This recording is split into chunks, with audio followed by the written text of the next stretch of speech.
Hello and welcome dear friends.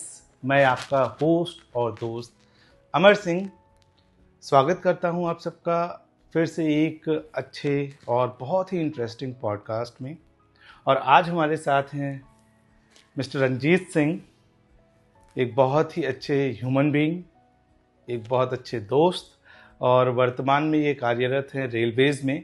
और मैं आपसे ही पूछना चाहूँगा सर, आप बताइए अपनी प्रोफाइल प्रोफाइल के बारे में क्या था। आप तो मुझे जानते हैं बहुत पहले से, हम लोग साथ एलडीसी में पोस्टेड थे।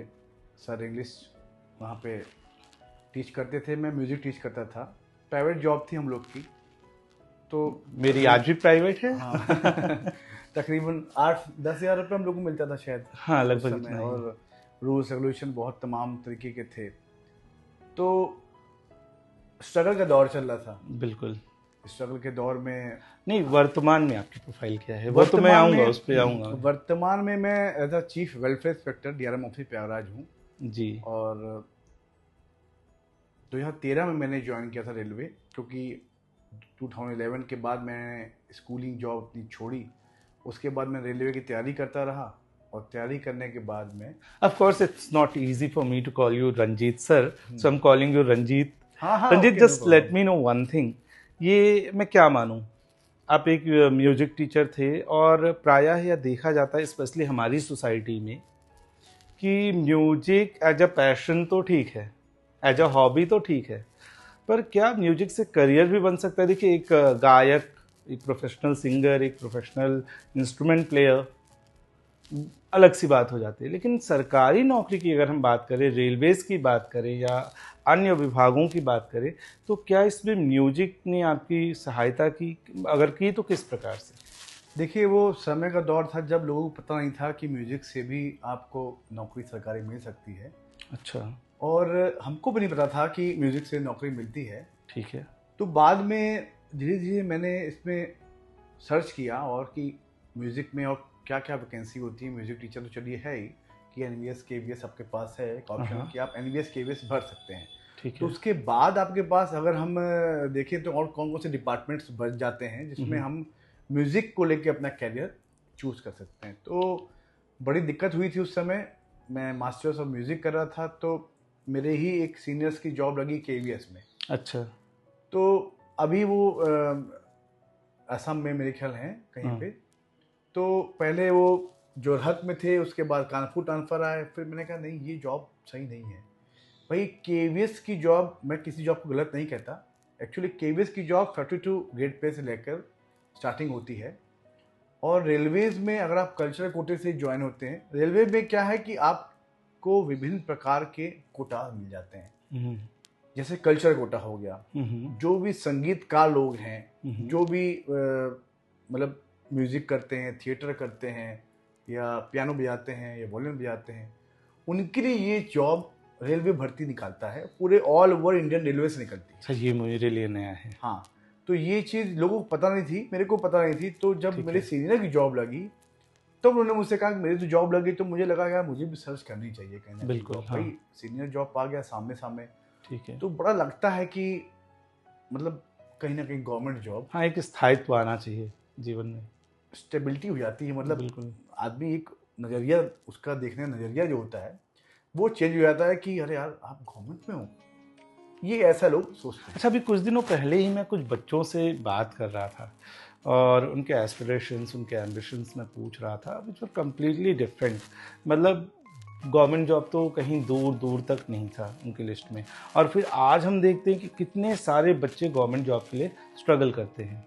मैं आपसे पूछना चाहता हूँ कि ये जो गवर्नमेंट जॉब आपकी है, वॉज इट प्लान्ड और वॉज इट अ कोइंसिडेंस? नहीं, कोई प्लान नहीं था। हाँ। मेरे को बनना था प्रोफेसर। हाँ। मैंने इसीलिए मास्टर्स किया था, और नेट का भी एग्ज़ाम दिया था कि मैं प्रोफेसर बनूंगा, म्यूज़िक का प्रोफेसर। अब चूंकि म्यूज़िक के प्रोफेसर बनने के लिए आपको पढ़ाई बहुत ज़्यादा करना पड़ता है, जीआरएफ एसआरएफ, फिर आपको रिसर्च करनी पड़ती है, पीएचडी करनी पड़ती है। तो उतना समय मेरे पास नहीं था, क्योंकि एज हो गई थी 27, और प्राइवेट नौकरी करते करते 27, तो मुझे भविष्य बनाना था बहुत जल्दी। तो मैंने देखा पेपर में कि ये वैकेंसी आई हुई है और उसके लिए मैं एलिजिबल हूँ। तो मैंने कहा उड़ीसा है, भुवनेश्वर है, भर सकते भी हैं और नहीं भी। तो हमने भर दिया। तो अच्छा। 12 की बात है, मैंने भर दिया। ठीक है। और मेरा उधर सिलेक्शन मतलब कि लेटर आ गया कि आपको ज्वाइन करना है। हाँ एग्जाम देने के लिए अच्छा, एग्जाम देना है। एग्जाम की ज्वाइनिंग ओके। की तो बात की बात।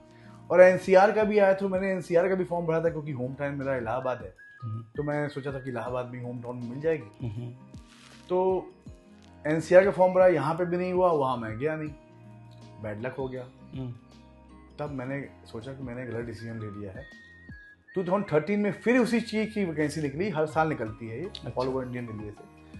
तब जब मैंने फॉर्म भरा, तब मैंने कहा अब मैं कोई चूक नहीं करूँगा, सही अब है। मैं जाके ज्वाइन करूँगा। ओके। चाहे 1 रुपए की जॉब हो और चाहे 5,000 की जॉब हो, मुझे रेलवे की जॉब ज्वाइन करनी है। मैं वहाँ गया, हालांकि मैं यहाँ पैसा कमा रहा था, फिर भी मुझे को रेलवे ज्वाइन करना था। एक चांद था रेलवे कि चलो रेलवे में ज्वाइन करूँगा। तो वहाँ मैंने 2013 में भुवनेश्वर में ज्वाइन किया। उसके बाद डिपार्टमेंटल के तमाम एग्ज़ाम्स होते हैं, वो मैंने पढ़ाई चालू रखी, एनओसी दिया। एनओसी लेने के बाद पढ़ाई चालू रखी। पढ़ाई करते करते वहीं से वेलफेयर इंस्पेक्टर का कोर्स होता है, पीजीडीपी MIR, वो मैंने कर लिया। उसके बाद पढ़ाई तो अभी भी चालू है पढ़ाई का पीछा नहीं छोड़ती, क्योंकि पढ़ाई करते रहेंगे तो आपको दिशा मिलती रहेगी। जब आप पढ़ाई नहीं करते हैं तो आपको दिशा नहीं मिलेगी। सही बात है।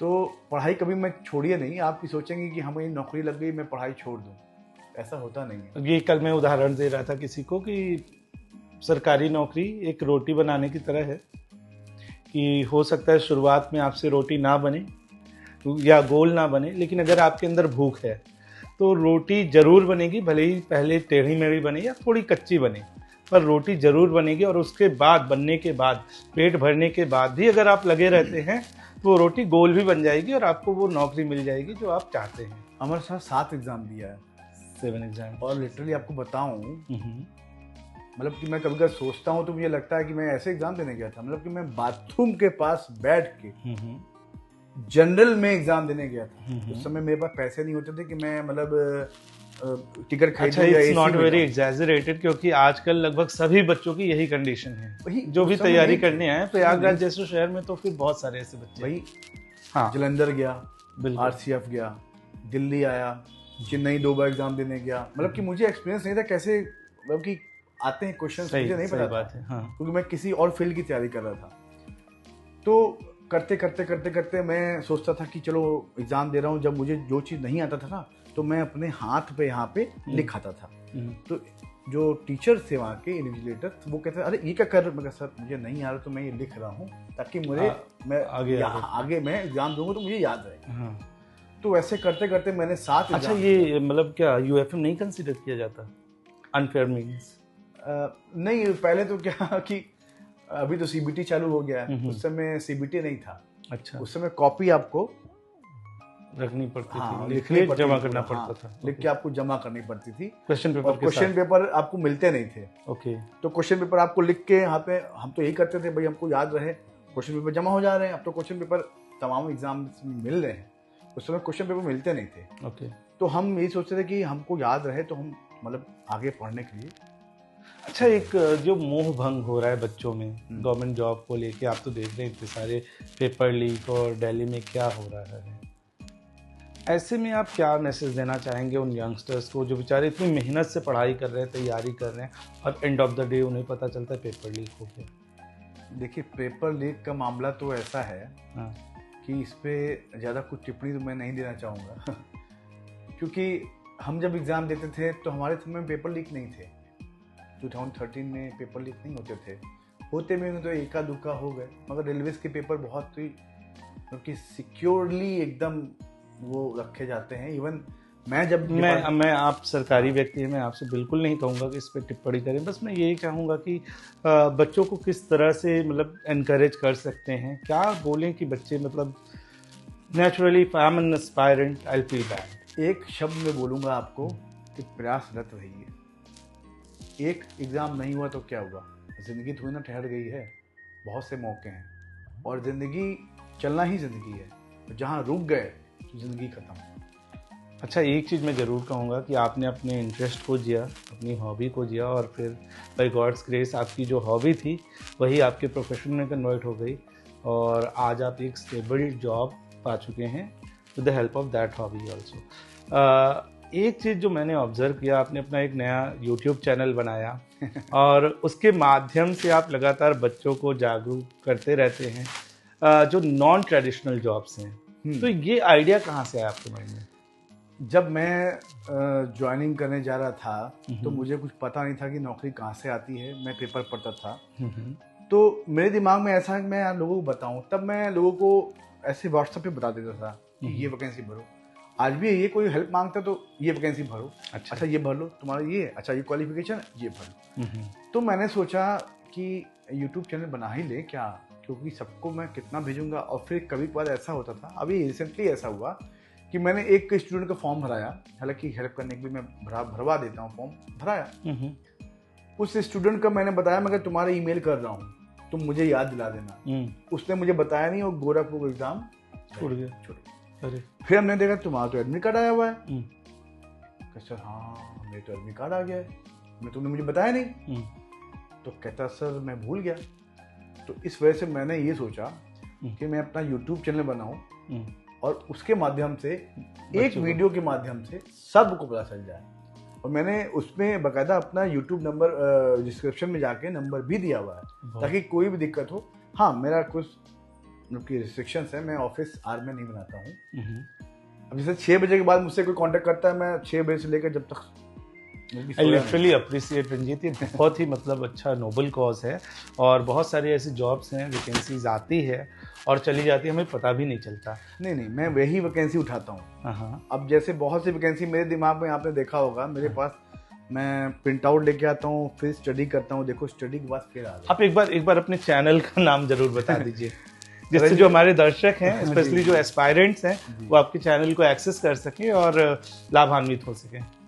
चैनल का नाम तो रंजीत सिंह ऑफिशियल मैंने अपने नाम पे ही रखा है। अच्छा, मैं अपनी डिस्क्रिप्शन में भी डाल दूंगा। हाँ रंजीत सिंह ऑफिशियल है, और फेसबुक पे भी रंजीत सिंह के नाम से, इंस्टा पे भी रंजीत सिंह के नाम से भी आईडी है, आप कर सकते हैं। और डिस्क्रिप्शन में मेरा नंबर हमेशा रहता है, उसमें आप मेरे से 6 बजे के बाद बात कर सकते हैं उन जॉब्स के बारे में जो आपको किसी सोशल मीडिया प्लेटफॉर्म पे दिखाई नहीं पड़ती। आमतौर पर ऐसी ऐसी जॉब्स आती हैं जिसमें आपको पता ही नहीं चल पाता ये जॉब कब आई, जब तक आप देख रहे होते हो। बच्चों के अंदर एक पढ़ने के प्रति रुझान भी कम हुआ है। नहीं पहले रोजगार समाचार पत्र पढ़ा करते थे, है ना, जॉब को जानने के लिए। अब जमाना जो है ना, अब क्या है कि इंटरनेट का जमाना है, ऑनलाइन जमाना है। आदमी टीवी पे देख रहा है, पेपर पढ़ रहा है। अब पेपर को बहुत कम ही लोग पढ़ते हैं, जो जबकि मेरे हिसाब से 60s 70s में बर्थ बॉर्न हुए होंगे, 70s नहीं, के बहुत सारे पढ़ते भी। हाँ, कुछ लोग जो अवेयर हैं वो पढ़ते भी हैं, और कुछ लोग सोचते हैं कि अरे नेट पे तो सारी जानकारी शॉर्टकट लेके निकालना वीडियो देख लें। आजकल ऐसा है कि शॉर्टकट तरीका ये है कि वीडियो देखा, डिस्क्रिप्शन देखा, लिंक क्लिक किया, अप्लाई किया। तब मैंने सोचा कि मैं चलो ऐसा कुछ करता हूँ कि मतलब जिससे लोग जुड़ेंगे और लोगों को जानकारी मिलेगी।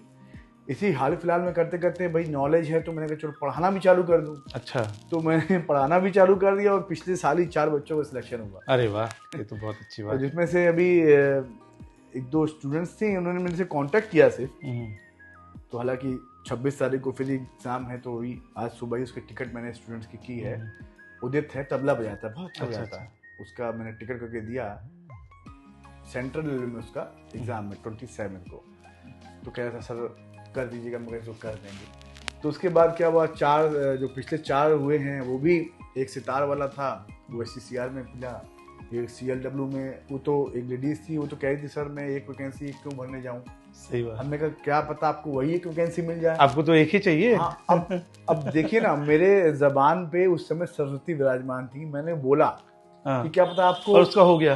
अरे वाह, हो गया। मैंने अपने YouTube चैनल पे डाला हुआ है। क्या बात उसका सिलेक्शन हो गया भाई। उसने कहा सर आपने इतना मोटिवेट मुझे किया, मैं नहीं जाती तो मैं गवर्नमेंट सर्वेंट नहीं हो पाती। मोटिवेशन बहुत जरूरी है। लोगों के अंदर, लोगों को पता नहीं है, लोगों को घर वाले दबोच रहे हैं, माँ बाप कह रहे हैं कि अरे क्या कर रहे हो, 25 साल के हो गए हो, क्या करोगे, क्या किया है। घर वाले बाहर जाओ पूछ रहे हैं अब क्या कर रहे हो, देख रहे हैं अभी प्राइवेट कर रहे हैं, तो बड़ा गिल्टी फील होता था। हर एक को लगता है कि एक स्टेबल हो जाए। तो इस तरीके से जीवन मेरा चला। नहीं, thank you so much Ranjit. I hope जो भी हमारे दर्शक हैं, स्पेशली जो छात्र तैयारी कर रहे हैं, जिनके मन में कहीं से भी ऐसा है कि नहीं भाई मैं तो म्यूजिक पढ़ रहा हूँ, मैं तो स्पोर्ट्स में मेरा इंटरेस्ट है या अन्य क्षेत्रों में इंटरेस्ट है, आप पर्सनली कॉल करके इनसे सलाह ले सकते हैं। और डिमोरलाइज बिल्कुल मत होइए, लगे रहिए, आपको जॉब ज़रूर मिलेगी, आपकी रोटी ज़रूर पकेगी अगर आपके अंदर सच्ची भूख है तो। Thank you so much, be in touch, see you in the next video. नमस्कार।